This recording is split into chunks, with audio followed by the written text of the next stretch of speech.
प्रभू म्हणतोय, माझ्या मुला, माझ्या मुली, मी तुझ्या पुढे चालत जाईन. नोकरीत अडथळा, शिक्षणात अडथळा, लग्नाच्या बाबतीत अडथळा, मुलांच्या बाबतीत अडथळा, व्यवसायात अडथळा, हे सर्व मी दूर करीन. सेवा कार्यात अडथळा, हे कधी बदलेल असं वाटून काही अडथळे आले आणि त्यामुळे तुम्ही मानसिकरित्या खचून गेलात का? प्रभू म्हणतोय, मी तुझ्या पुढे जाऊन सगळे अडथळे दूर करून टाकीन.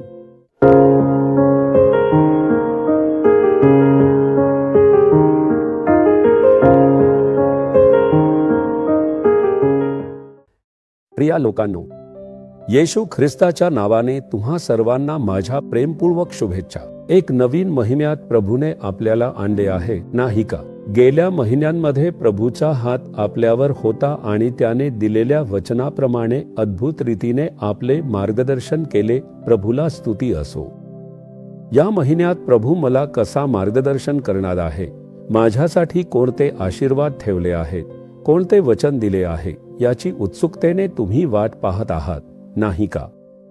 तो वचनांचा देव आहे, तो बदलत नाही असा देव आहे आणि आपल्या वचनांची पूर्तता करण्यात तो विश्वासू आहे. जेव्हा तुम्ही दिलेल्या वचनावर विश्वास ठेवता आणि ते स्वतःचे म्हणून स्वीकारता आणि त्या वचनाचा आधार घेऊन प्रार्थना करता, तेव्हा ती गोष्ट पूर्ण होताना तुम्ही पाहू शकता.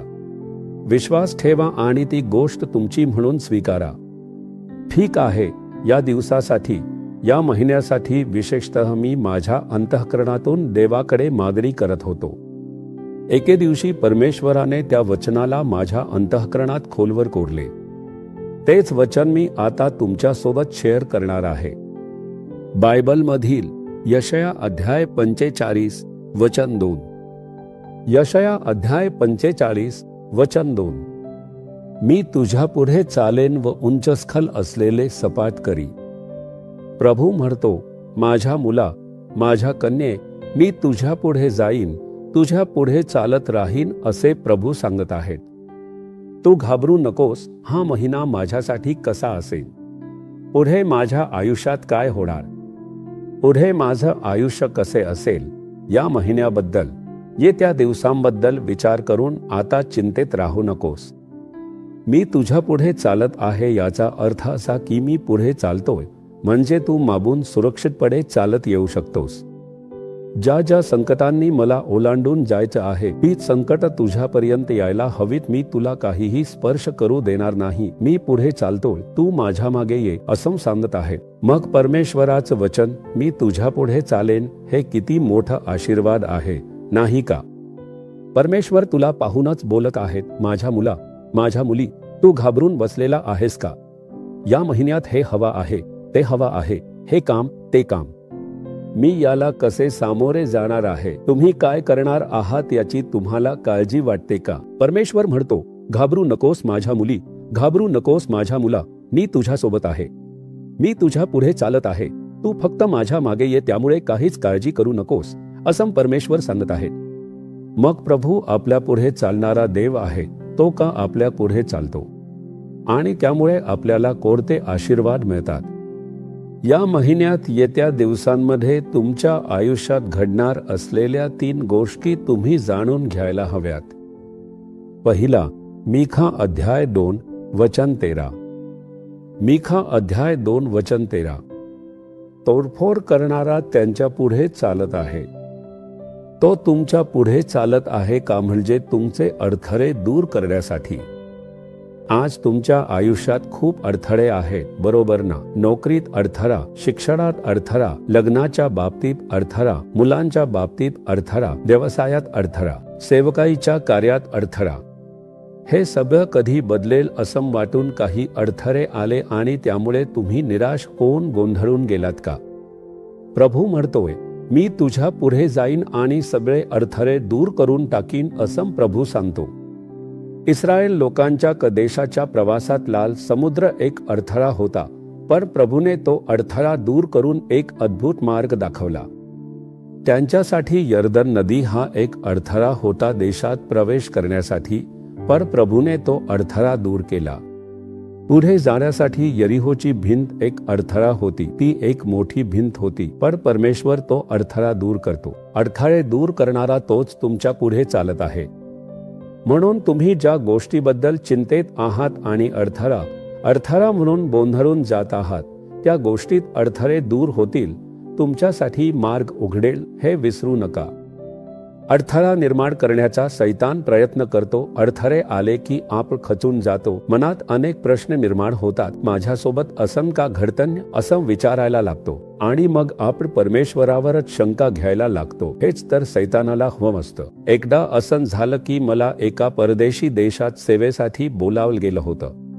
तिथून त्यांनी मला व्हिसा पाठवला होता. मी तिथे गेलो आणि त्या देशाच्या विमानतळावर विमान उतरलं. इमिग्रेशन अधिकारी पासपोर्टवर शिक्का मारल्यावरच देशात प्रवेश करता येतो. मी त्यांच्याकडे जाऊन व्हिसा दाखवला, पण त्यात एक अडचण होती. पासपोर्ट नंबर चुकीचा होता. ते म्हणाले की सगळं बरोबर असलंच पाहिजे, नाहीतर ते मला देशात प्रवेश देऊ शकत नाही. मग काय करावं हेच कळेना. एक अडथळा निर्माण झाला होता. त्या देशात सगळं आयोजन पूर्ण झालं होतं. कर्मचारी सगळं तयार करून ठेवले होते. बाहेर लोक वाट पाहत होते. मी आतमध्ये होतो. बाहेर जाऊ शकत नव्हतो. थोडा वेळ थांबवून ते मला परत पाठवतील, भारताला परत जा असं सांगितलं गेलं. अशी एक तणावपूर्ण परिस्थिती होती. मग तिथे असलेल्या परमेश्वराच्या मुलांनी तिथल्या अधिकाऱ्यांशी बोललं. आम्ही उद्या हे दुरुस्त करून व्हिसा घेऊन येतो. तोपर्यंत एक दिवस त्यांना आमच्या विमानतळावर असलेल्या हॉटेलमध्ये थांबू द्या असं सांगून त्यांनी मला तिथल्या एका हॉटेलमध्ये थांबवून ठेवलं. मग मी बाहेर जाऊ शकत नव्हतो, कारण त्यांनी मला विमानतळाच्या आत असलेल्या हॉटेलमध्येच थांबवून ठेवलं होतं. सगळीकडे प्रार्थना सुरू होती. तिथे देवाची मुलं प्रार्थना करत होते, अडथळा दूर व्हावा. भाऊ, काहीही झालं तरी त्या देशात यायलाच पाहिजे, सेवा कार्य घडायलाच पाहिजे, आम्ही प्रार्थना करत आहोत असं सांगून त्यांनी मला धीर दिला. मग मी एकटाच त्या खोलीत होतो. माझ्या मनात खूप प्रश्न, खूप विचार, खूप चिंतन चालू होतं. अशा प्रकारच्या संघर्षाच्या मध्यभागी त्या खोलीत असताना शैतान समोर येऊन थेट उभा राहिला. त्या दिवशीच मी त्याला प्रत्यक्ष पाहिलं. तो येऊन म्हणतो, या देशात मी तुला सोडणार नाही, मीच तुला अडवून ठेवलं आहे. कोण त्या अडथळ्याला बदलणार आहे ते पाहूया. मी तुला या देशात राहू देणार नाही, तुला परत पाठवून देतील. अशा प्रकारे तो थेट बोलत होता. मी म्हणालो, शैताना, तू काहीही केलंस तरी मला अडवू शकत नाहीस. जो माझ्यासोबत आहे त्याने तुला पराभूत केलं आहे. तुझं डोकं चिरडलं आहे, तुला पायाखाली तुरवलं आहे. तू मला अडवू शकतोस का? माझ्यासोबत असलेला तो महान आहे. त्याचं एक नाव आहे, तो अडथळे दूर करणारा. तो अडथळे दूर करतो. म्हणून मी येशूच्या नावाने सांगतो, पळून जा आणि माझ्याजवळ येऊन बोलू नकोस. तू अशा प्रकारे बोलून मला घाबरवू नकोस असं मी म्हणालो आणि येशूचं नाव घेताच तो क्षणात नाहीसा झाला. शैतान इतका उठून उभा राहिला आणि लढा दिला की मी त्या देशात जाऊ नये म्हणून त्याने इतकी अडथळ्यांची योजना आखली होती. सर्वत्र प्रार्थना केली गेली. रात्रीभर प्रार्थना झाली. दुसऱ्या दिवशी सर्व काही सुरळीत झालं. व्हिसा व्यवस्थित झाला. अडथळे दूर झाले आणि परमेश्वराने मला तिथे नेलं.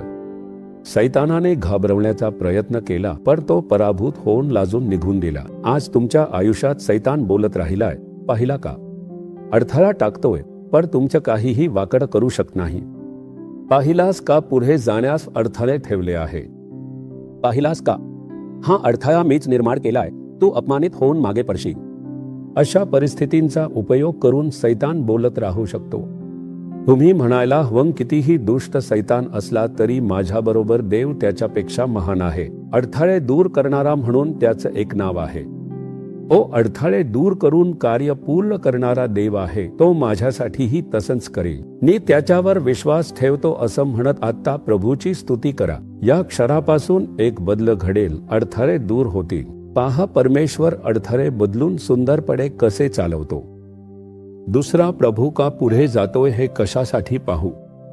यशायाच्या 45व्या अध्यायातील 2ऱ्या वचनात आपण वाचतो, वाकडेपणा सरळ करण्यासाठी.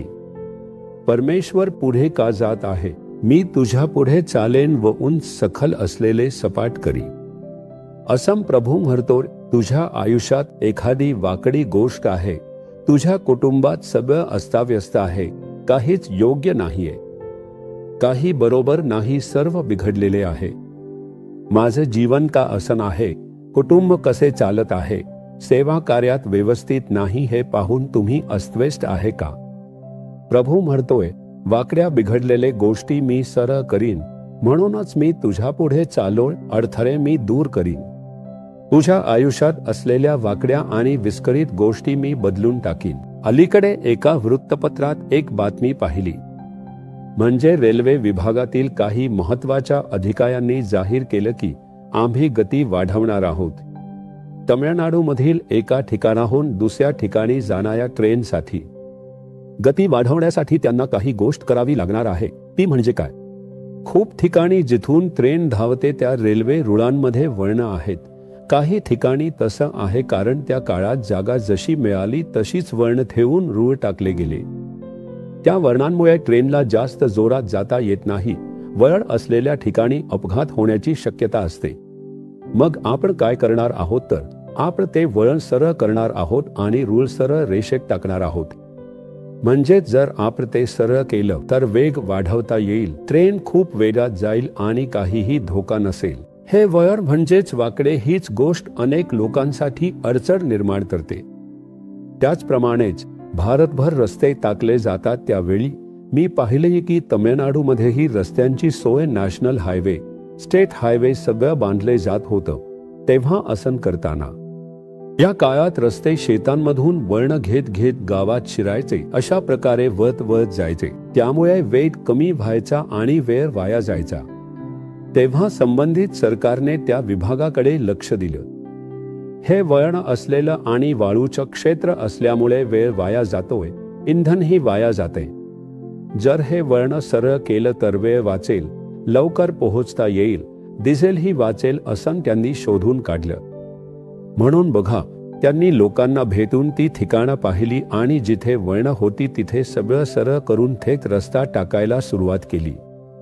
आता बघा, पूर्वी जिथे जायला 1.5 तास लागायचा तिथे आता अर्ध्या तासात पोहोचता येतं, म्हणजेच निम्म्या वेळात पोहोचता येतं, कारण वळण सरळ केली गेली आहेत. मग परमेश्वर म्हणतो, मी तुझ्या पुढे चालेन व उंचस्खल असलेले सपाट करी.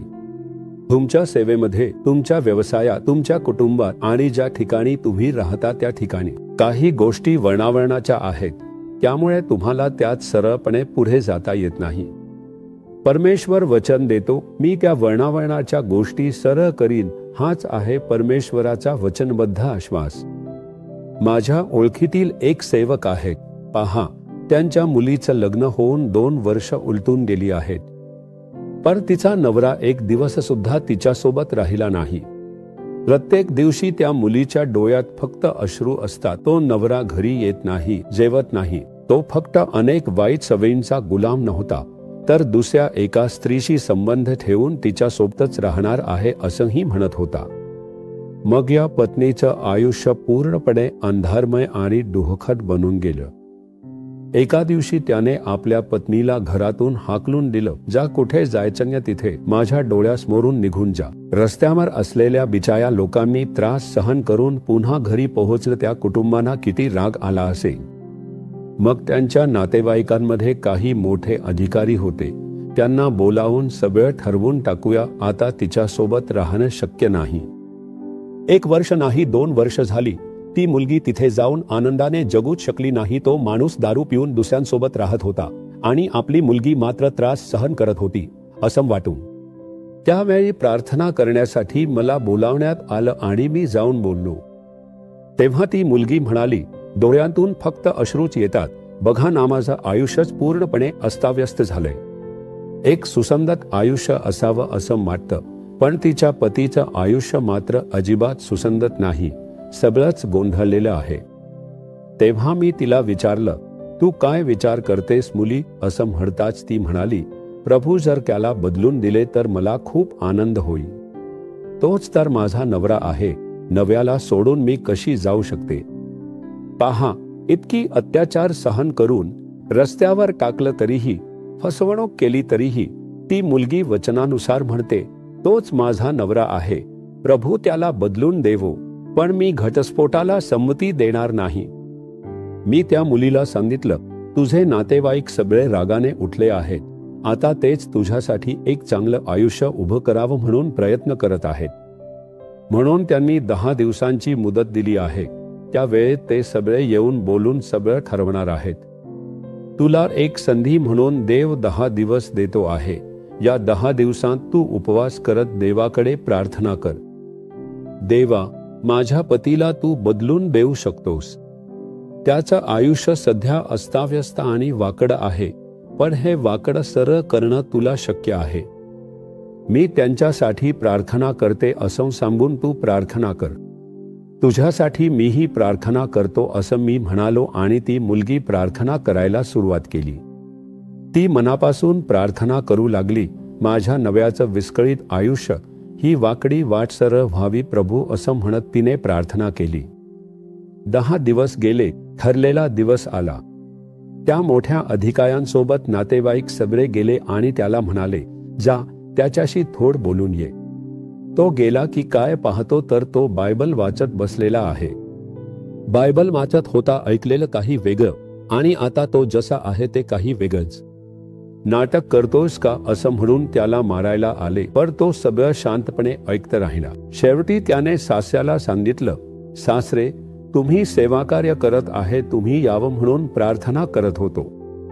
मी वाईट मार्गाने वागलो, हे खरे आहे. मी मद्यपान करायचो, हेही खरे आहे. दुसऱ्या स्त्रीशी माझं संबंध होतं, हेही खरे आहे. मी हिला पत्नी म्हणून स्वीकारलं नाही, हेही खरे आहे. हे सगळं कालपर्यंतच होतं. कारण आता येशू मला भेटले. प्रभू येशू मला स्पर्श केला. त्यांनी मला माझ्या पापांची जाणीव करून दिली.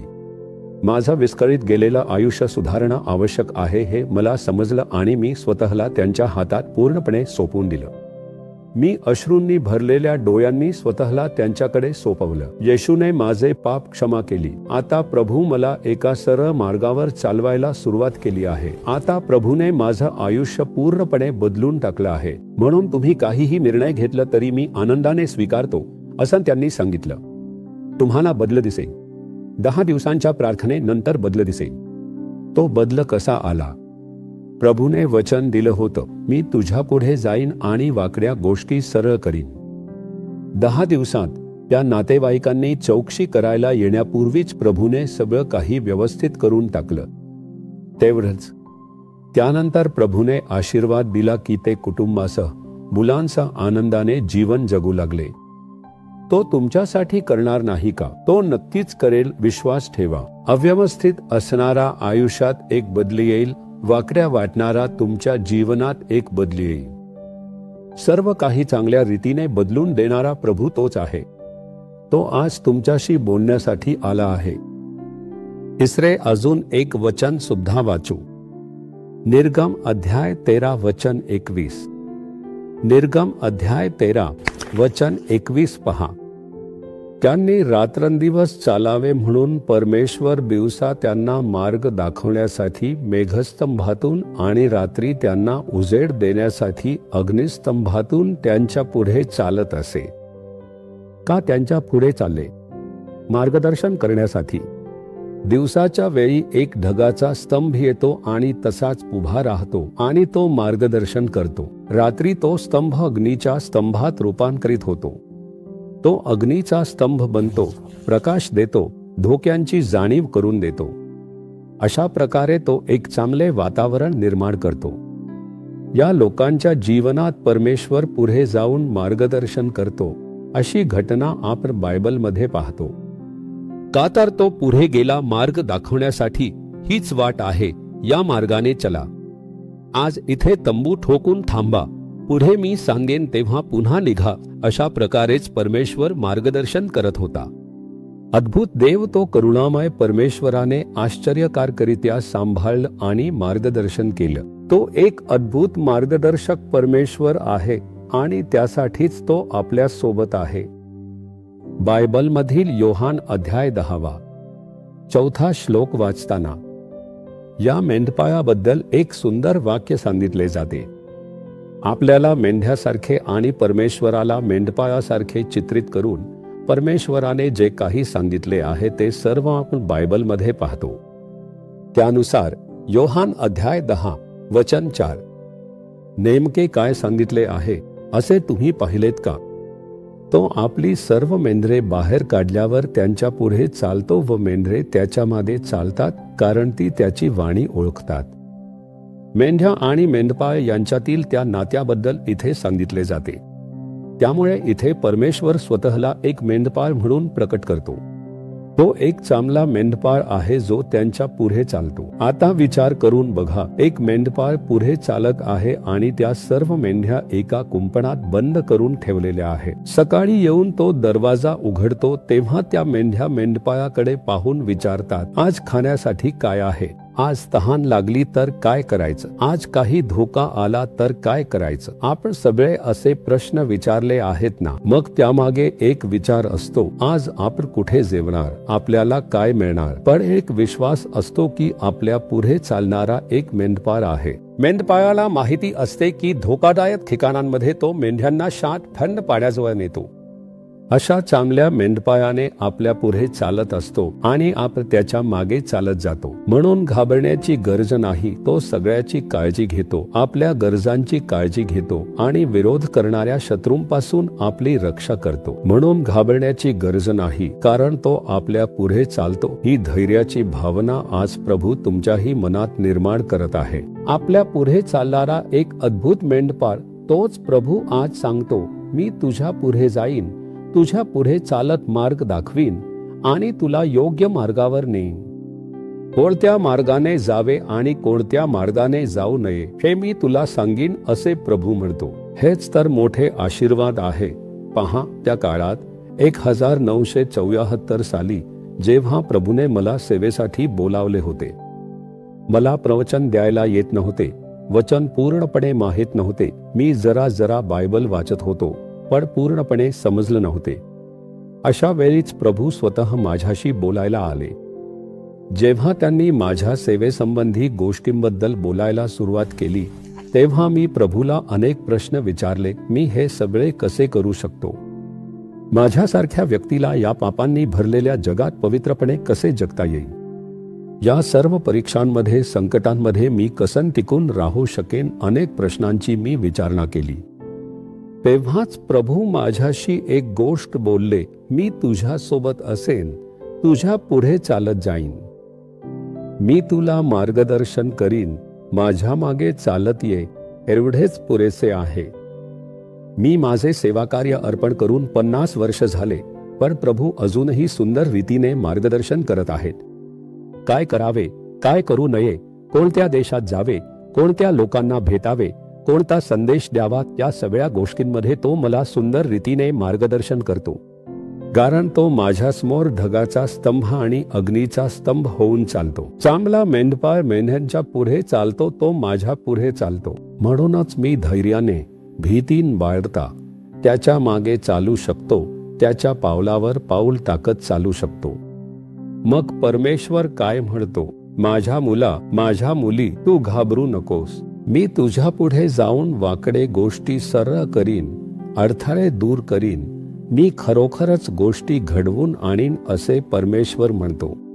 आता प्रभूला पाहून सांगा, प्रभू, मी त्यावर विश्वास ठेवतो. तू माझ्या पुढे चालणारा प्रभू आहेस, माझ्यासाठी अडथळे दूर करणारा आहेस. तू माझ्यासाठी गोष्टी घडवून आणणारा आहेस, मला आशीर्वाद देणारा आणि उन्नती करणारा आहेस. प्रभू, तू माझा हात धरून मला मार्गदर्शन करणारा आहेस आणि मी त्यावर विश्वास ठेवतो. यासाठी मी स्वतःला तुझ्या हातात सोपवतो. प्रभू, तू मला स्वीकार आणि माझा हात धर. जे कोणी स्वतःला अर्पण करून प्रार्थना करत आहे, प्रभू, तू त्यांना स्पर्श कर आणि त्यांना तुझे स्वतःचे बनव. प्रभू, तू त्यांना साथ दे, त्यांच्या पुढे जाऊन वाकडी वाट सरळ कर. तुझ्या प्रेमळ हातात मी ह्या मुलांना सोपवतो. प्रभू, जी कामं आतापर्यंत अडथळ्यांमुळे थांबली होती, ती या महिन्यात तिला पूर्ण होऊ दे. येशूच्या नावाने सर्व अडथळे दूर होवो. अडथळे दूर करणाऱ्या प्रभूच्या पुढे चालत असल्यामुळे त्याच्या आत्मिक जीवनात, सांसारिक जीवनात, प्रभू त्याच्या व्यवसायात, कुटुंबात, शिक्षणात कुठेही अडथळे आले असतील, येशू ख्रिस्ताच्या नावाने ते अडथळे दूर व्हावेत अशी मी प्रार्थना करतो. तू अडथळे दूर करून कार्य पूर्ण होण्यासाठी मार्ग तयार करतोस, त्यासाठी तुला स्तुती असो. प्रभूचा हात चमत्कार करतो, त्यासाठी तुला धन्यवाद. प्रभू, तू म्हणालास की वाकडी गोष्ट मी सरळ करीन. लोक तुझ्यावर विश्वास ठेवत आहेत, तुला शोधत आहेत. घरात वाकडी असलेले कामे, व्यवसायात, नोकरीत वाकडी असलेले कामे, येशू ख्रिस्ताच्या नावाने ती सर्व कामे सरळ व्हावीत, अशी मी प्रार्थना करतो. पिता, तू अद्भुत कार्यांचा देव आहेस हे लोकांना समजून येईल असे तू कर. प्रभू, आताही तू या मुलांना मार्गदर्शन करत आहेस, पण ते गोंधळलेले आहेत. पुढे काय शिकायचे, कुठे शिकायचे, कोणत्या विद्यापीठात जायचे, कुठे जाऊन कोणता कोर्स करायचा, या सगळ्यामुळे ते चिंतेत आहेत. तुम्ही त्यांना मार्गदर्शन करा, त्यांचा हात धरून चालवा, कारण तुम्ही त्यांच्या सोबत आहात. म्हणून आजपासून एक बदल दिसू दे. येशू ख्रिस्ताच्या नावाने प्रभू त्यांचा हात धरून चालव. अडथळे दूर होवोत, कार्य पूर्ण होवोत, आजाराच्या शक्ती नष्ट होवोत, गर्भधारणेचे आशीर्वाद प्राप्त होवोत, सर्व अडथळे दूर होवोत. प्रभू, तुझ्या नावाला महिमा मिळावी म्हणून तू चमत्कार कर आणि आशीर्वाद दे.